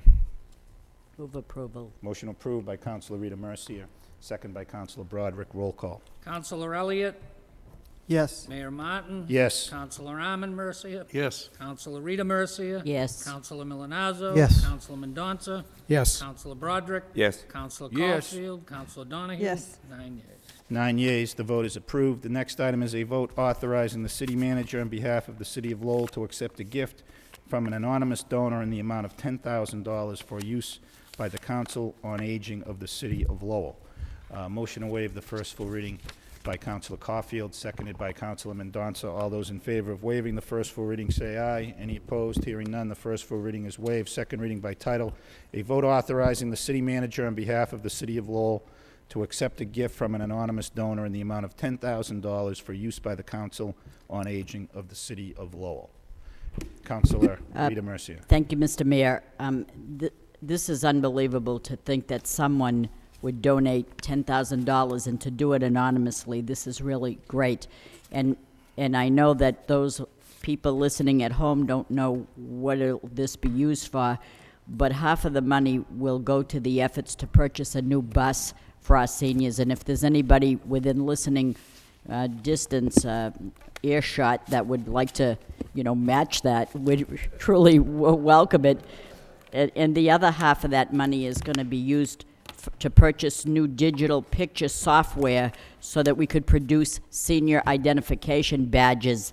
That system alone almost costs $3,000 some odd dollars, and then the other portion of that would be to offset the cost of a new telephone system at the senior center. So this money will be really well used, and so to whoever that anonymous donor was, I want to thank that person very much. Thank you. Councilor Arman Mercier. I just have a question, because according to the memo, $5,000 goes to the Council on Aging and $5,000 goes to the Friends of the Council. Is that my understanding of the motion? 5,000 would go towards the fundraising efforts of the Council on Aging, the Friends of the Council on Aging for the bus. Right. So how does the auditor handle that? When you get the $10,000, how does that get into the coffers of the Friends of the Council, which is a separate and not a city entity? Right. I'll discuss it with the Council on Aging Director, Okay. and what we'll end up doing is probably put all $10,000 and let her allocate it back out. Okay, because it clearly states that they would like to have that separated to whoever donated. It would more likely go into a gifts and donation account, Okay. and then from that, there's more flexibility as well with how that money then gets. So half of it will find itself to the Friends of the Council. Right. Which is a 501c organization. Yes, it is. Okay. Thank you. Councilor Caulfield. Thank you, Mr. Mayor. Everyone on the council is elated with this donation, and if there's some formal way of sending a thank you to Lynn Brown-Zunas, so she could refer that in her letter once a month, that the city council thanks this anonymous donor immensely, and that's what the city of Lowell is all about. Very compassionate and caring. Thank you, Councilor. Any further discussion? Roll call. Councilor Elliott? Yes. Mayor Martin? Yes. Councilor Arman Mercia? Yes. Councilor Rita Mercia? Yes. Councilor Milanazzo? Yes. Councilor Mendonça? Yes. Councilor Broderick? Yes. Councilor Caulfield? Councilor Donahue? Yes. 9 yeas. Yeah. 9 yeas, the vote is approved. The next item is a vote approving a fiscal year 2008 budget amendment. Whereas pursuant to Massachusetts General Laws, Chapter 44, Section 32, the city manager submitted a proposed budget for fiscal year 2008 to the City Council May 15, 2007. Whereas the City Council held advertised public hearings to consider the proposed budget on May 29, 2007 and May 30, 2007, whereas upon motion, the City Council accepted the budget as submitted by the City Manager after reductions otherwise separately voted, if any, and whereas further budget amendments are now appropriate, now therefore be it voted by the City Council of the City of Lowell that the City Council of the City of Lowell hereby adopts and approves the following budget amendments. That the amount needed from the Perpetual Care Fund, originally budgeted at $81,000, be adjusted by a $25,000 reduction, leaving a revised budget amount of $56,000. And that the amount excuse me, needed for Sale of Lots Fund, originally budgeted $55,000, be adjusted by a $17,000 reduction, leaving a revised budgeted amount of $38,000. And that the amount needed from the total available funds, Perpetual Care, Sale of Lots, and dog licenses, originally budgeted at $167,000, be adjusted by a $42,000 reduction, leaving a revised budget amount of $125,000. Second reading by title, a vote approving fiscal year 2008 budget amendments. Councilor Broderick. Thank you, Mr. Mayor. Through you to the City Manager, could you just give a brief rundown on what these are for and where it's going? Essentially, what you have before you is a housekeeping measure. When we approved the budget, when the City Council approved the budget back in May, we had these monies on hand within these accounts that we were putting towards the costs of the budget. That crossed with a request by Tom Bellegarde to utilize some of this money for his operations during fiscal year '07. So when we were closing out the books at the end of fiscal year '07 and compiling the recap sheet most recently, these monies weren't available, so we had to make up the amount that we are reducing these by through other resources that we had available within our miscellaneous receipts account. So it's just a housekeeping. In other words, we said that we were going to, for the first one there, we said that we were going to have $81,000 of perpetual care money. But in fact, Mr. Bellegarde utilized some of that money in fiscal year '07, which meant it wasn't available in fiscal year to be put towards fiscal year '08. So we just had to make that up in another way. So it's just a housekeeping measure. So we don't actually have $25,000 extra. We spent it already. Exactly. Okay, that's what I just wanted to be clear. I didn't know if this indicated we had extra money. No. Thank you. Councilor Mendonça. Just clarification through the mayor to the city manager. I'm reading this, am I correct in stating that item 3 is just a sum of items 1 and 2? That's correct. Okay, thank you. That's the line on the recap sheet is within the budget available funds that those items go into. So that's the amount that would have to be changed. Total, thank you. Okay, any further discussion on the budget amendment? Motion approved by Councilor Armin Mercier, seconded by Councilor Milanazzo. Roll call. Councilor Elliott? Yes. Mayor Martin? Yes. Councilor Armin Mercier? Yes. Councilor Rita Mercier? Yes. Councilor Milanazzo? Yes. Councilor Mendonça? Yes. Councilor Broderick? Yes. Councilor Caulfield? Yes. Councilor Donahue? Yes. 9 yeas. 9 yeas, the vote is approved. Mr. Mayor? Yes.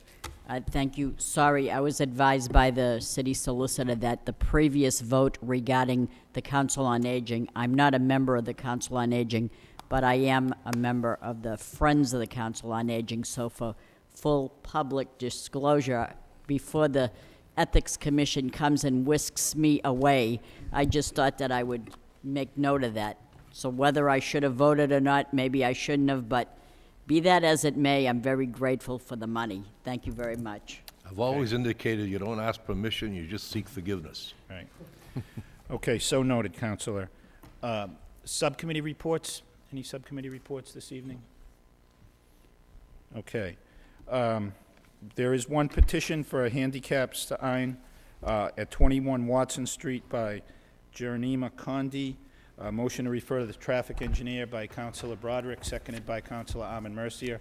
All those in favor say aye. Any opposed, the matter is referred to the traffic engineer. And there is one additional motion by Councilor Elliott. The City Council requests the City Manager to report on the failing furnace at the Riley School. Second by Councilor Caulfield. Councilor Elliott. Thank you, Mayor. The motion speaks for itself. We also received a report from the superintendent. Mr. Leahy, School Committee Leahy, had spoken to me last week and asked to file a motion so we could come down and speak on it. Unfortunately, he had some issues to deal with at home with his children, so he was unable to come down, but he said he's spoken to the manager, and so that's the motion. Thank you. I should just note, Councilor Milanazzo, do you want to? Yes, thank you, Mr. Mayor. I just wanted to state that the parents at the Riley School certainly appreciate this motion coming forward, but I think we should also note that Rich Sarmento, who's the custodian at the Riley School, has done a very good job keeping this boiler functioning over the last couple of years. So I do think it's something that's desperately needed. Again, I was in the first kindergarten class at the Riley School. I'm not sure it's the original boiler, but I know it certainly needs work. So I think it's a good motion. Thank you, and I certainly support the motion getting a report, because I think it's important for the council to have this information, but I voted against the motion that Councilor Leahy brought forward at the school committee, only because the school department, like the city, has many capital needs, and they have a list of items, and there are a number of priority 1 items on that list. The boiler at the Riley School is a priority 2 item. So there are needs that are slightly more pressing, at least in the judgment of the people who prepared the capital report.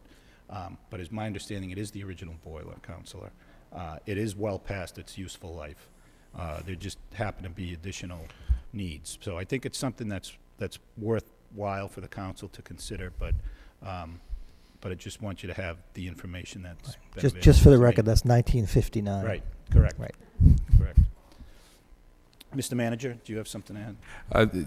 Mr. Mayor, if I could just we will give a full written report to the council on this particular motion. But if I could, I did check with T.J. McCarthy on this issue. We had some problems out at the Riley School. The boiler was down at the Riley School back in one of the election days, and the reason it was that it needed some maintenance work, and that was the warmest day of that particular week. I think the temperatures that particular day were in the 60s. And so we felt comfortable going in and doing the work that particular day. It is running. There aren't any problems. We haven't had any complaints, but we're very aware of the delicate nature of this boiler, and that it is going to need replacing. It is on the capital plan, the draft capital plan. It is one of the certainly the top items within the city, but as the mayor has pointed out, there are a number of major items that are there. We do have contingency plans in place, all ready to go, that if something were to happen to this furnace, we would be able to bring in a temporary one to get heat back up immediately. But we will get you a full written report on this, and it is our hope that we can get to this furnace probably later this calendar year. Not this calendar year, next calendar year. Thank you. With all due respect, Mr. Manager, I've received complaints, quite a few complaints, and actually on Election Day, there was a petition going around, those of us who were standing outside at the Riley School, and I know there were probably 100 signatures on that petition, so I hope it makes it to your desk. Yeah, Council, I haven't seen that, but I don't doubt that that's the fact, and I will certainly, again, it's one of our priority items, but. Okay. Any further discussion on the motion? All those in favor say aye. Any opposed? The motion is approved. That concludes the formal agenda. However, there are some councilors that are going to be leaving us after tonight, and I am also, in all likelihood, I think, going to be leaving as mayor. So I'm going to ask that Councilor Mendonça and Councilor Donahue come up and share some of their thoughts with us, and maybe some members will have some thoughts to share about them as well. But before that, I wanted to thank each and every one of you, my colleagues on the City Council, for giving me the opportunity to serve as mayor. It's certainly been a privilege, and I've thoroughly enjoyed it. Certainly it hasn't been without its tumultuous events in the last 2 years, but certainly welcomed the challenge and felt like I was up to the task, and I want to thank you and the voters, the people, for giving me that opportunity. And I do think, as the city moves forward, I think we are well poised to keep on the path of success that we have been on. when I look at what I think are the major issues in the city, I look at what our fiscal situation is and our fiscal strength, and I think in the years I've been here, I don't think it's ever been stronger. I think we are well-founded, and with the Department of Revenue and the other outside agencies that have had a chance to look at our financial situation, I think it's certainly well-poised to be a solid foundation as we move forward into the future. When I look at economic development and job creation opportunities, I think we are have turned the corner, and the things like that are going on in the Hamilton Canal District are incredibly exciting opportunities for the city. As you travel around the state, there are very few cities our size that have the opportunity that we have in the Hamilton Canal District. We've seen some companies like Motorola express a willingness to come here, and we've seen companies like Target and Lowe's want to come here, and I think that speaks well to our city. I think it speaks well to our management team, and as I talk to other mayors throughout the state, I can tell you they are very envious of our Division of Planning and Development. We have a very capable group there that have really done a terrific job in all of these initiatives, and I think the fact that we have the people we have had, even though we've had people leave during the last 2 years, the core remains solid and is going to be able to perform very well as we try and execute on these plans in the future.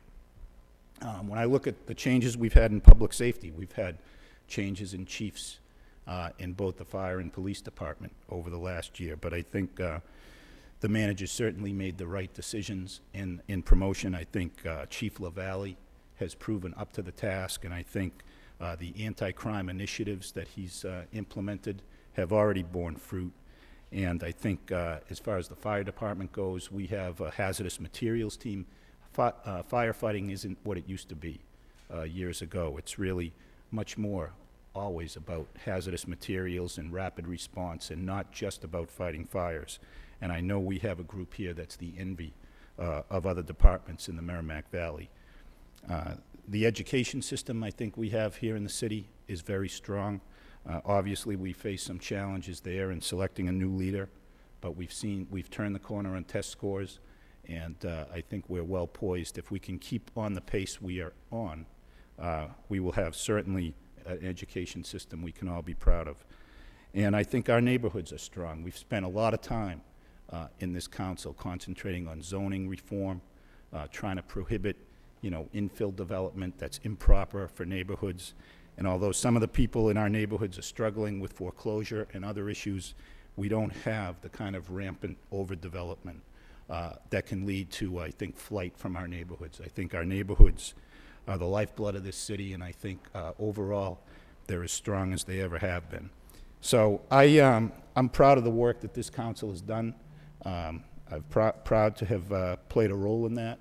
And again, as I said in the beginning, I want to thank you for the opportunity, and good luck to whoever the next mayor is. I think you're well poised to be able to succeed. So thank you.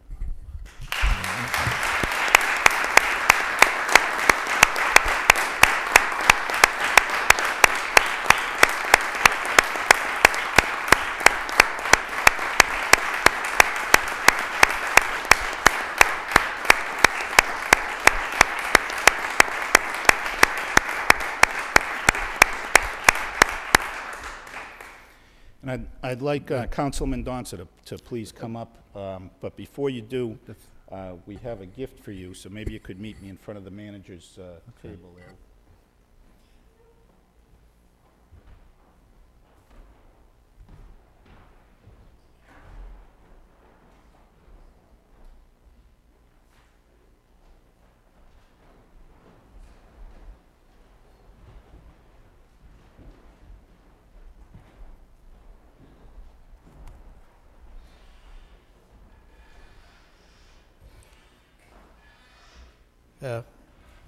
I must say it's been an honor and a privilege, and I think anyone who has served will say the same thing, to have served on the City Council, no matter how briefly. I certainly appreciated the opportunity to do so. I would also like to express my appreciation to my colleagues for the warm reception I received on being appointed to the council only a few months ago. I also would like to thank the administration, the clerk's office, and the auditor's office for all the assistance they provided me. They assisted me with everything I needed. I have absolutely no complaints about any of their offices, so thank you. Of course, I would encourage anyone who has the opportunity to serve to do so. I congratulate Mr. Lindsay and Mr. Kazanjian for their election to the office and wish them the best. I know there's some challenging times ahead because with the things that are going on with the real estate, there's going to be some difficulties with setting tax rates. They're going to appear to go up, but ultimately what people pay is what is in the budget to be spent, not what the rate is set at. But that's probably the biggest challenge that's before you. And if I have an opportunity to serve again, I certainly would. But I don't know what the future holds. We'll leave that for that time. So I say au revoir, or in Portuguese, até logo.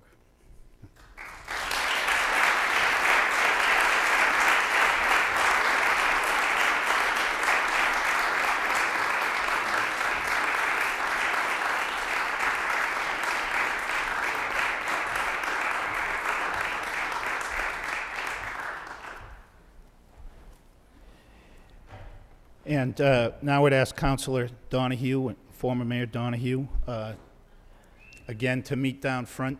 We do have a gift for you as well.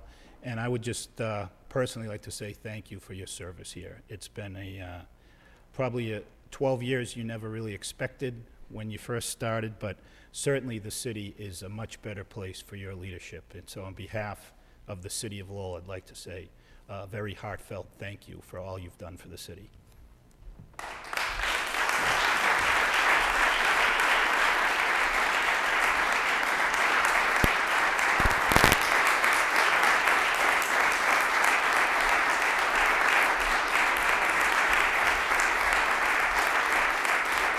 Thank you.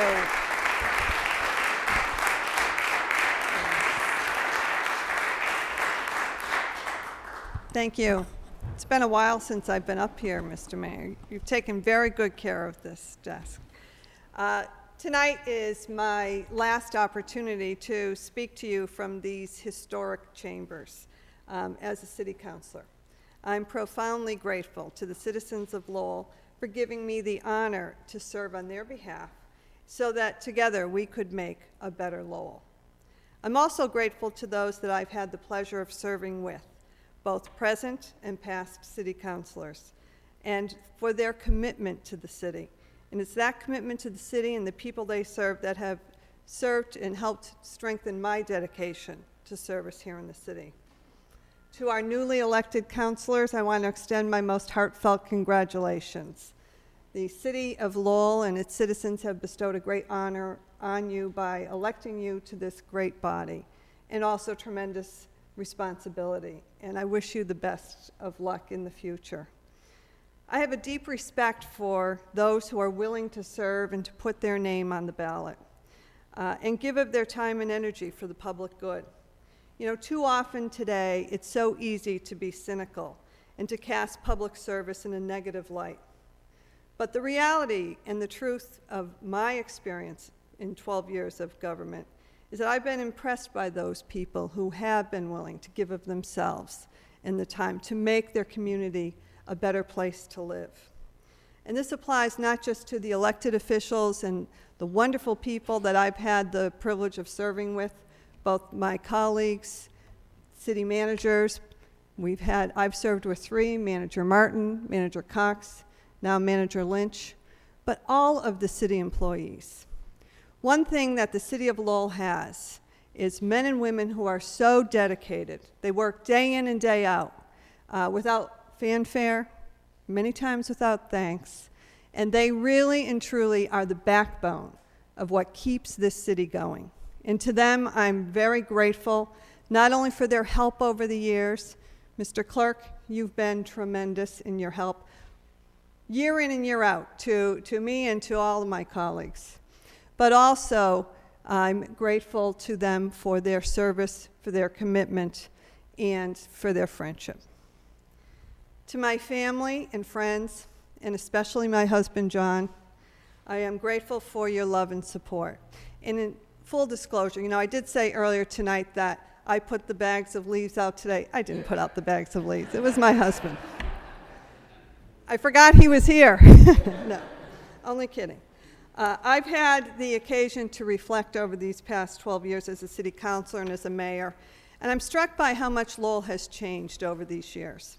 Make no mistake, we still have challenges ahead and a lot to do, but we've accomplished a great deal working together. And over these past several months, I've had the opportunity to travel throughout the Merrimack Valley, to speak to people in the cities and towns throughout the Merrimack Valley.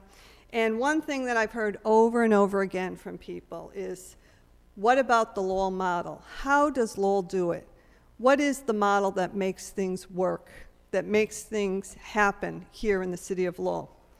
And when I think about that, I believe, in my humble opinion, that model has been made up of everybody working together.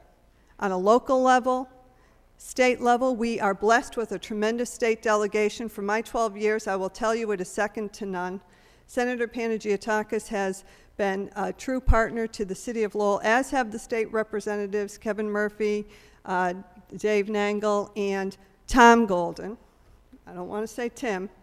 And that has been a partnership that has really changed the city of Lowell, as well as the federal government. But it's more than that. It includes the people, it includes the private sector, and everybody coming together with a common goal, pushing forward and making sure that we work for that common goal. And that's the model that has worked to change the city of Lowell.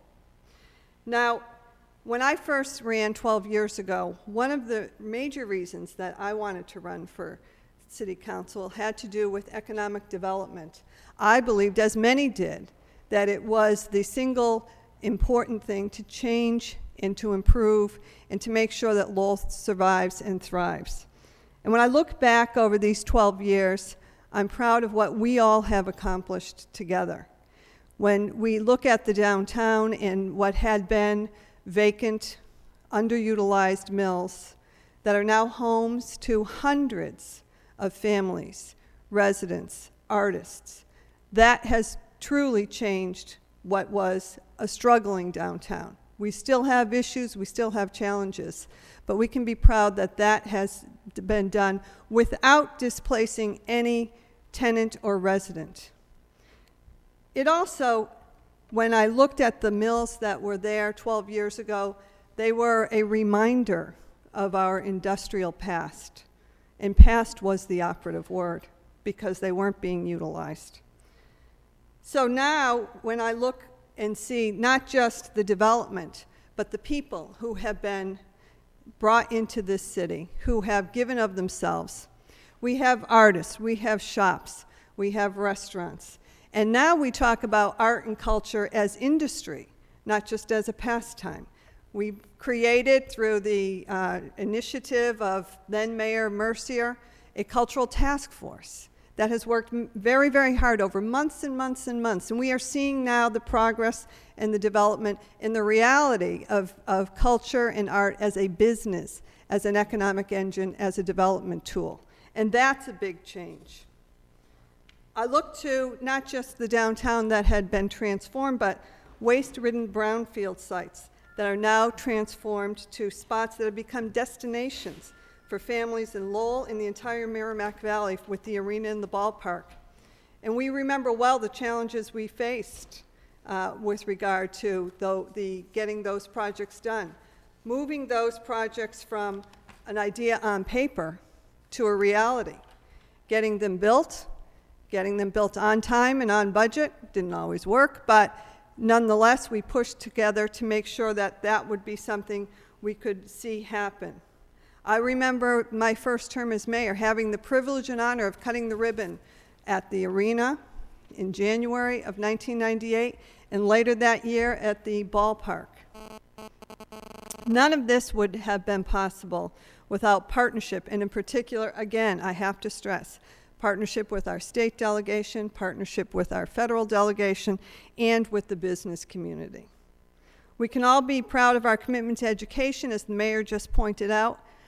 We here in the city of Lowell took the chance and built hundreds of millions of dollars worth of schools, making sure that we provided first quality education to every child in this city. We tried to make sure we could complete that program, and I leave it to the next council to bring that around. We couldn't control the fact that the state had a building moratorium, but I'm confident that that building program will be completed and that every child will have equal access to quality education and quality facilities. We did make a difference in terms of the public safety and took advantage of the COPS program. Some cities wouldn't do that, and we did, and I see Councilor Mercier, Councilor Caulfield, in those early years when we were taking a chance and saying yes to federal funds and committing city resources because we believed that that would make a difference when it came to community policing. And guess what? It did, and crime came down when we added over 100 police officers to the streets of Lowell. And I will never forget Lowell winning the All-America City designation in 1999 when I was mayor. Out there in Philadelphia, I was touched by the pride on the Lowellians' faces who all went down to Philadelphia to compete. And we saw that the country recognized what we all knew, that Lowell was indeed an All-America City. And it went beyond just those participants, but the pride of a community in coming back and really seizing that honor and wearing it proudly. These experiences have taught me many important things, but two stand out most in my mind. The first is that great progress does not come easily. Each of the projects that I've mentioned and the ideas were only successful after much discussion, hard work, and it's critical that we consider this and remember that while the City of Lowell has a tremendously rich past, it can have an even richer future when discussion and even at times disagreement may control. Nonetheless, the city's future is bright. The second thing that I am struck by and believe in my heart is that public service is a noble profession, as our former colleague Richard Howe said many, many times. And public service is something that I have grown to love and appreciate, as have my colleagues. And with any luck and opportunity, I want to continue. And though my time here in the City Council is drawing to a close tonight, this chapter, that has to do with my dedication here to this council. I have always been proud to serve the city here in the chambers, as a mayor, as a city councilor, whether it was here in City Hall, out in the community, at the State House, or even at the White House. And I can assure you that my dedication to public service will not end tonight. And with any luck, if I have the opportunity to continue to serve in public service, I will do so very proudly. But I will tell you that the title that I will cherish the most going forward is that of Mayor and City Councilor of this great city of Lowell, and also as a citizen of the great city of Lowell. Thank you so much for all of your time and attention. I want to thank the people of Lowell for honoring me with their vote year in and year out, giving me the opportunity to really and truly see what Lowell is all about, what public service is all about, how teamwork, the operative word, is what matters, and not just now, not just in the past, but most importantly going forward. As the mayor mentioned, the Hamilton Canal, it's going to need teamwork for all, and I believe the city will do its part, and we will have a success. Why? Because we have a great track record and a great team. Thank you so much, and good night, and God bless.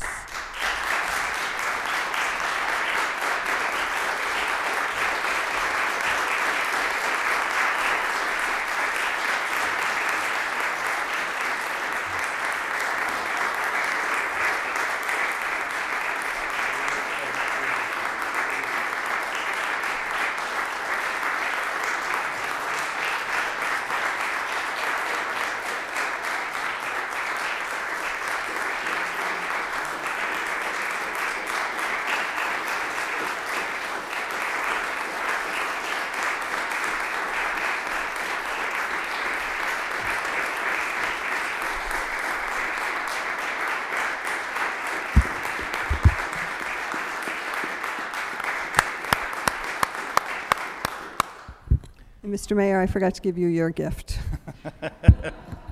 Well, what would a night be without some mix-up, right?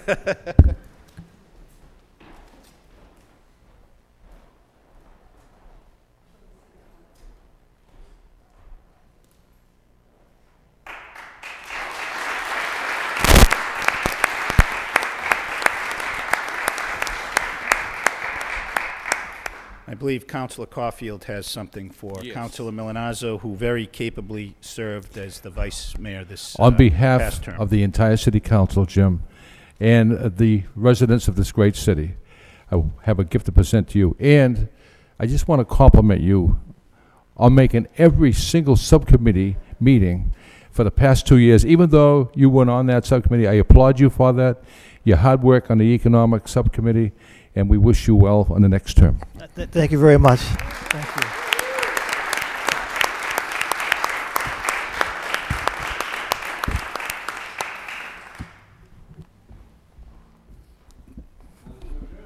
Motion to, No. all right, Councilor Elliott, I'm sorry. Okay, Councilor Caulfield. Well, I think it's customary to thank everyone, especially the mayor, and especially the former mayor and Councilor Mendonca, on leaving this great elected body. And I would like to start by thanking Joe Mendonca for being a great, true champion of the people. Joe, you're a class act. You showed that tonight. You're a credit to the city, but more importantly, you're a credit to your family. And thank you for serving. To Mayor Martin, I know how difficult that job is. You represented the city with great class, dedication, and you did a great job chairing the council meetings and the school committee meetings as well. And every dedication that I attended, you were there. And I want to thank you for that, Mayor Martin. Thank you. Former Mayor Eileen Donahue, I remember so well as the mayor going to Kansas City, trying to win the great title of the All-American City. And we went there, we tried, we really worked hard, but we didn't bring home that crown. You went to Philadelphia in '99, and you brought back that great title, the All-American City. And every time I was on 495 or 93, entering the city, that sign was there. And I want to thank you for that, and Mary Backer Jalupo and everyone who went to Philadelphia who brought back that great title. And it's true, you were there to cut the ribbon of the arena, the ballpark. You were part of the renaissance of this great city. We've done so many great things, building the schools, improving our parks, our playgrounds, and you were a tremendous mayor, Eileen, a tremendous mayor. And speaking on behalf of the entire council, we want to wish you the best in any political future you might enter. God bless you. Thank you.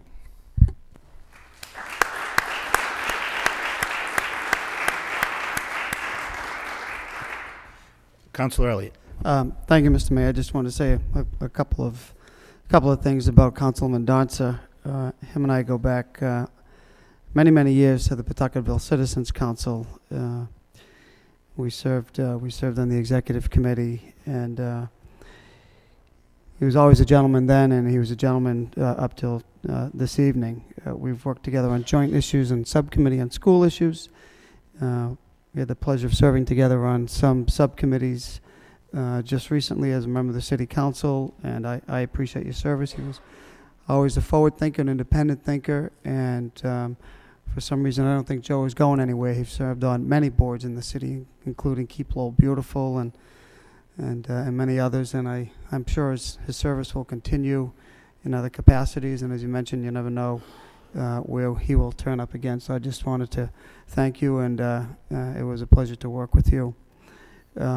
Councilor Donahue, I've had the pleasure of being here for 10 years and working with her for 10 years.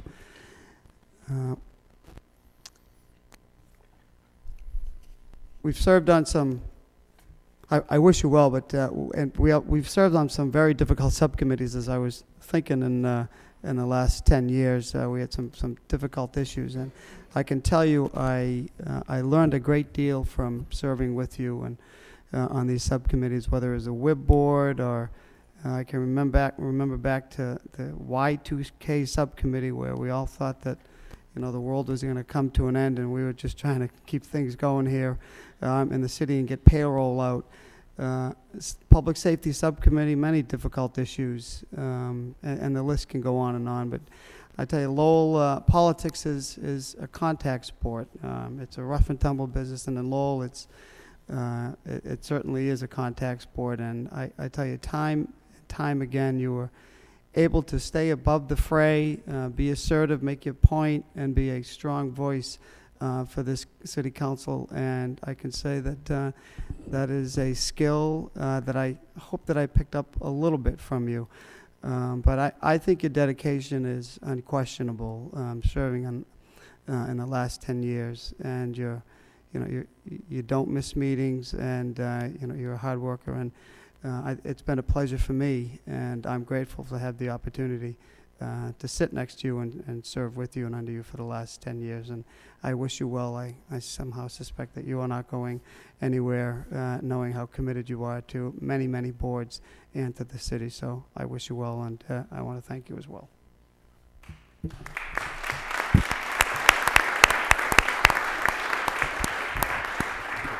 Councilor Milanazzo.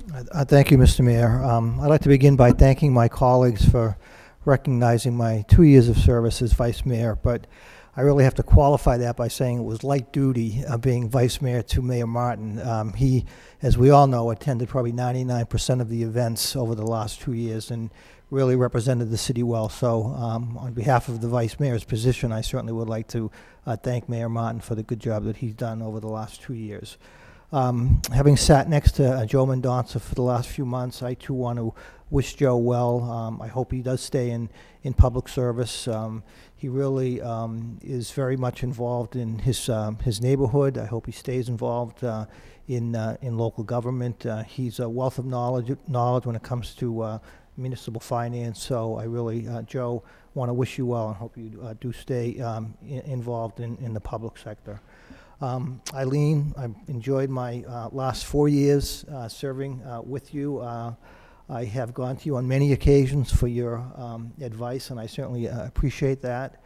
As we all witnessed this evening, you have represented the city over the last 12 years with dignity and grace, something that I'm very proud of, being a resident here in Lowell. And I, too, hope that you stay involved in the public sector. And on behalf of my family and myself, I want to wish you nothing but the best. Thank you.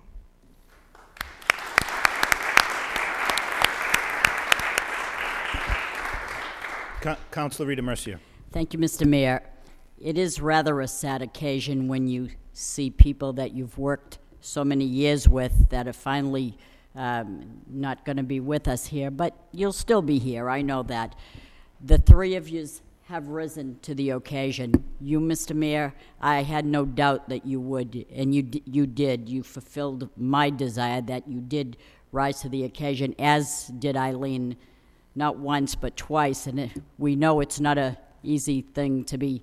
We try to be the mayor. We try not to tell people how difficult it is because they'd never want to take the position. But once you get into it, you say, oh my gosh, I can't believe it. And Joe, I had the honor and privilege to serve with you on the school committee, and I know how difficult it is and how many hours they put in, much tedious than being a city councilor, only compared to the mayorship, because therefore you're at both places. And I know that you really was diligent, Mr. Mayor, because I have never come to the city council meeting to see the vice mayor preside on a given night all through the meeting, maybe for like 5 minutes, 10 minutes at the most. So you really did well, and you did rise to the occasion. But I want to take this in another twist, that the three of you have allowed us to meet wonderful people, and namely your family, Lorna Mendonça, Martha Martin, and John O'Connor. This has truly been remarkable too. Did I say something? Said Jack Well, is John. Jack's here John. too, Well, that's Jack- okay. Jack is behind, not you, but, so it's really been an honor to meet your family, and we know the sacrifice that goes there with our families. They remain in the background, but it is because that they allow us to go to the many places that we have to serve our obligation to the public. So they're the unsung hero, if you really want to be technical, that between Martha, knowing that you have these obligations, and Lorna and John. So I want to publicly thank the spouses for allowing this to happen, because it is a dedicated profession and we have to be there. And so I want to thank everyone involved, the families as well, for allowing us the opportunity to serve. So to each of you that are here, thank you very much for being so wonderful to let Eileen and everyone be here. Thank you. Thank you.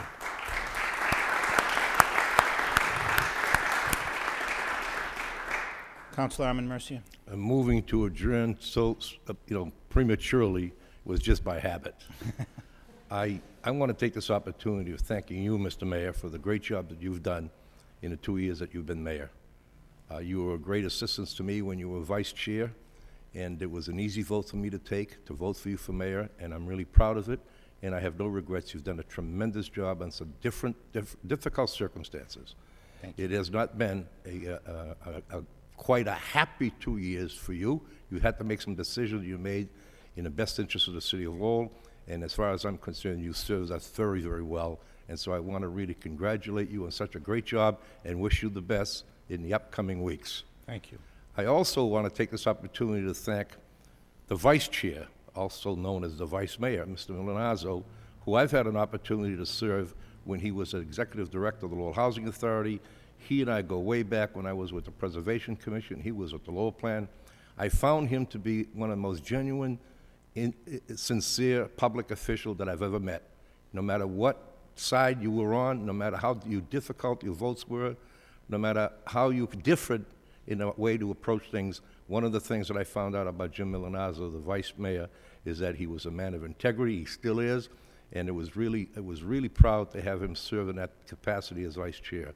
And I really want to congratulate him and thank him for his service. Joe Mendonza, my neighbor, I got to know Joe very well prior to him being in office through my daughter, who worked with him at the PCC. But more importantly, as mayor, you are chair of the school committee. And I have found him to be one of the most dedicated individual school committee member that I've ever met. And it was really pleasant to see him come on board as a city council, because I knew he would bring something to the table that is always badly needed. And I really want to congratulate him. Although his stint as a city council was short, his position on the school committee throughout the years is a legacy, as far as I'm concerned, for the good of the city and the good of the people that we serve. Mayor Eileen Donoghue, I have to tell you that in the years that I served with her, I found her to be a very honest and conscientious, dedicated person. I will never forget, after 9/11, her forming that committee to go down there to New York to give the people of New York an opportunity to see what Lowell felt about New York and their problems. We were greeted unbelievably with open arms. When we left New York, I'll never forget it, we were at the train station waiting for the train, and there were people there wearing shirts, "Thank you, Lowell," and it was just a tremendous effort on her part and not an easy task.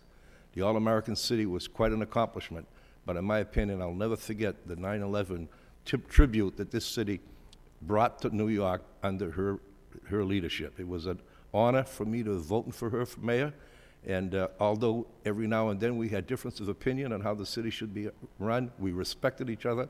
I really enjoyed serving with her, and as far as the city council is concerned, she clearly will be missed.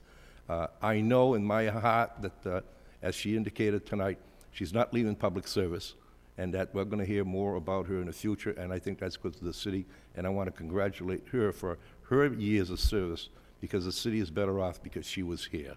So I just want to say to all of you, thank you very much for your service. You've been very helpful to me, all of you, at one time or another, and I appreciate the service that you've contributed to the city of Lowell. Thank you very much, Mr. Mayor.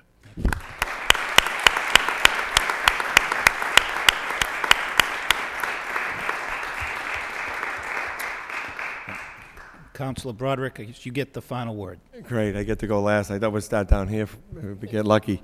Mr. Mayor, first off, I'd like to thank you for your 2 years of service.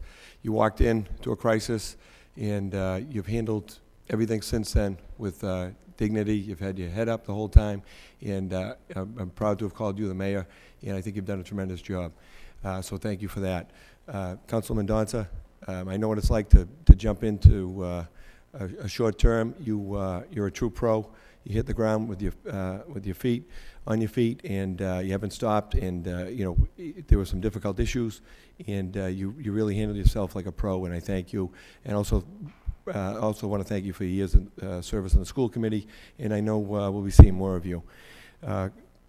Former Mayor and Councilor Eileen Donahue, I want to thank you. I've only been on for 2+ years, but what I've seen from you is intelligence, integrity, and leadership.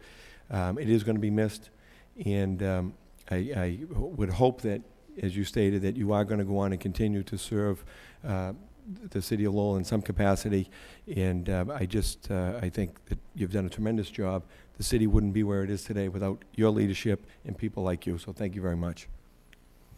Thank you.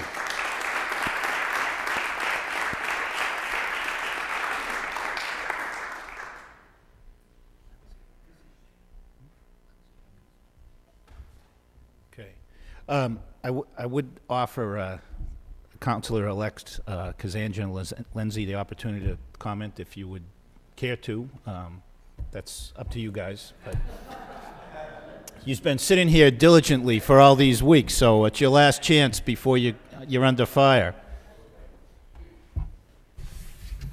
I would just like to echo many of those sentiments that were made this evening, and makes me very proud and very excited to be sitting here with Councilor-elect Kazanjian and to know all the things that are coming down the road that will face us in the next couple of years. But I also want to say thank you to Eileen and thank you to Joe for just representing the city so well during difficult times. And I, like Councilor Mercier, will never forget. I think Aunt Margaret took the trip to New York, and she still talks about it today. There was quite a moment in the history of Lowell, but in the history of our country. So I thank you for all of those things. I also just want to echo what all the councilors and the mayor said. I think everybody did a good job, a great job, I should say. Eileen Donahue, the years that you were here as mayor and as a councilor, you did a great job. And Joe, in the short term that you were here, as a councilor, you did an excellent job. And as school committee, is it a tough job? And I think you did a fine job also. I just want to thank everybody for the warm welcome that we've had in the last few weeks, and even on the campaign trail, we were all noticed as running for a certain office, which is the city council, and I want to appreciate the mayor and also Jim for noticing me, and Michael and all the candidates that did run. So again, I want to thank everybody and for the warm welcome. Good luck and God bless.